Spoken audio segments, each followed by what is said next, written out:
Nanganganib ang napakaraming Pilipino sa apoy ng impyerno sa dahilang laganap ang mga maling katuruan na pinapangaral ng mga hidwang simbahan.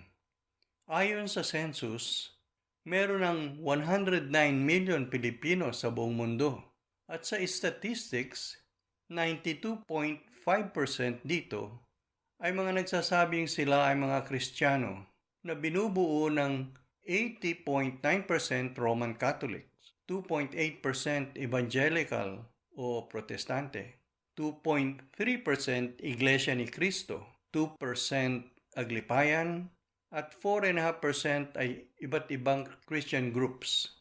At karamihan sa mga local na simbahan o denomination na ito ay nagtuturo ng maling ebanghelyo ng kaligtasan.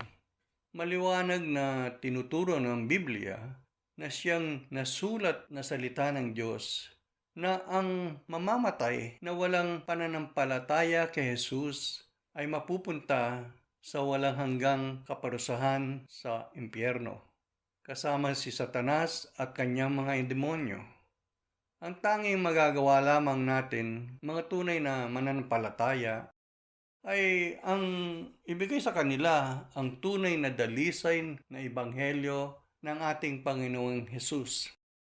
Sa John 4:35, sinasabi dito na, "Hindi ba sinasabi ninyo, 4 buwan pa at anihan na?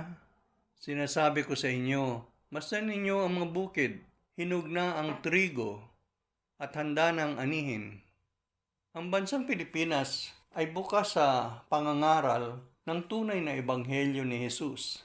Karamihan sa ating mga kababayan ay naniniwala na si Jesus ay namatay para sa kasalanan ng tao. Di lang nila lubos na uunawaan ang tunay na ibig sabihin nito. Ang karamihan din naman ay naniniwala sa impyerno at takot sila mapunta doon. At ang nais nila ay makarating sa langit. Marami sa ating kababayan ay walang kapayapaan sa kanilang puso at sila'y lito kung saan masusumpungan ang kapahingahan na matagal nilang inaasam-asam.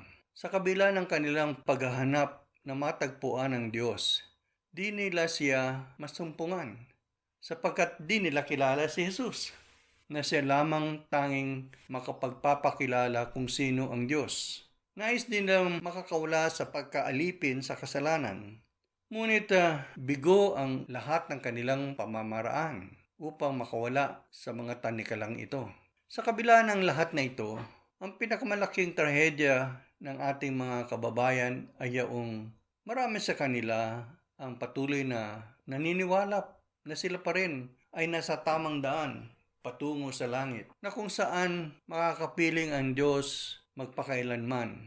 Tayo mga mananampalataya ay pinag-utusan ng Diyos sa Mark 16:15-16 at sinabi ni Jesus sa kanila, "Humayo kayo sa buong mundo at ipangaral ang magandang balita sa lahat ng tao. Ang sino mang sumampalataya at mabautismohan ay maliligtas. Ngunit ang ayaw sumampalataya ay parurusahan." Kinakailangan nating ibahagi sa kanila ang mabuting balita ng kaligtasan kay Kristo Jesus upang sila ay magkaroon ng kaligtasan sa kapahamakan. Pero ano nga ba ang gospel o ebanghelyo? Napakahalaga na maunawaan natin ang mensahe ng gospel. Sa 1 Corinthians 15:1-4 ay sinasabi, "Mga kapatid, ngayoy ipinaalala ko sa inyo ang magandang balitang ipinangaral ko sa inyo. Yan ang magandang balitang inyong tinanggap at naging saligan ng inyong pananampalataya. Naliligtas kayo sa pamamagitan nito. Kung matatag ninyong pinangahawakan ang salitang ipinangaral ko sa inyo. Maliban na lamang na kung walang kabuluhan ang inyong pagsampalataya, sapagkat ibinigay ko sa inyo bilang pinakamahalaga sa lahat ang tinanggap ko rin, na si Kristo'y namatay dahil sa ating mga kasalanan, tulad ng sinasabi sa kasulatan. Inilibing siya at muling nabuhay sa ikatlong araw, tulad din ng sinasabi sa kasulatan. Ang ibig sabihin ng gospel ay mabuting balita. Mabuti sa dahilang ito lamang ang tanging kasagutan sa napakalaking problema, di lamang ng mga Pilipino, kundi lahat ng sangkatauhan. Ang problema ay ang ating mga kasalanan, ang ating paglabag sa kalooban o kautusan ng Diyos. Sinasabi sa Romans 3:23, sapagkat ang lahat ay nagkasala at walang sino mang nakaabot sa kaluwalhatian ng Diyos. At sa Romans 6:23, sapagkat kamatayan ang kabayaran ng kasalanan. Ang tao ay nasa ilalim ng hatol ng Diyos, ang walang hanggang pagkahiwalay sa Diyos sa impyerno. At yun ang masamang balita. Kung meron masamang balita, meron namang mabuting balita sa atin ng Diyos. Sa John 3:16, ganito ang sinasabi, sapagkat gayon na lamang ang pag-ibig ng Diyos sa sangkatauhan, kaya't ibinigay niya ang kanyang kaisa-isang anak, upang ang sinumang sumampalataya sa kanya ay hindi mapahamak, kundi magkaroon ng buhay na walang hanggan. At sa Mark 1:15, sinabi niya, dumating na ang takdang panahon, malapit nang maghari ang Diyos.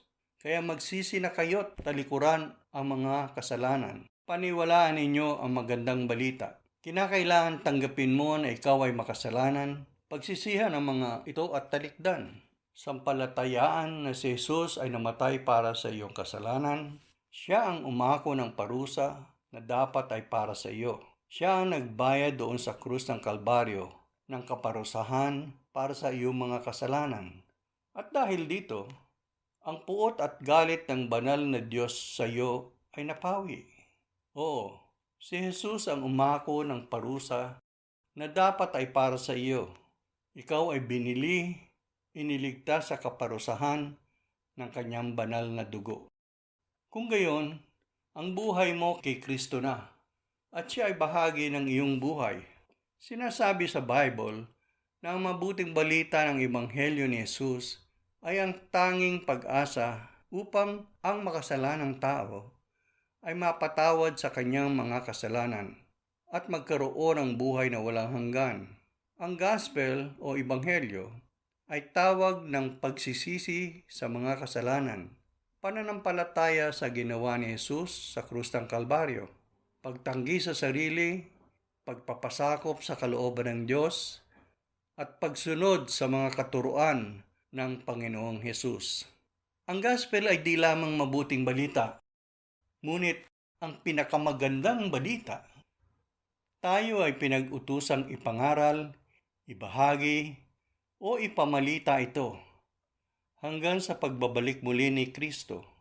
Dapat nilang marinig ang mabuting balita ng kaligtasan at ang Diyos ang magdadala mula sa kanilang mga tenga tungo sa kanilang mga puso ng magandang balita. But first things first, you must first be saved. Then, you can share the good news of salvation to others.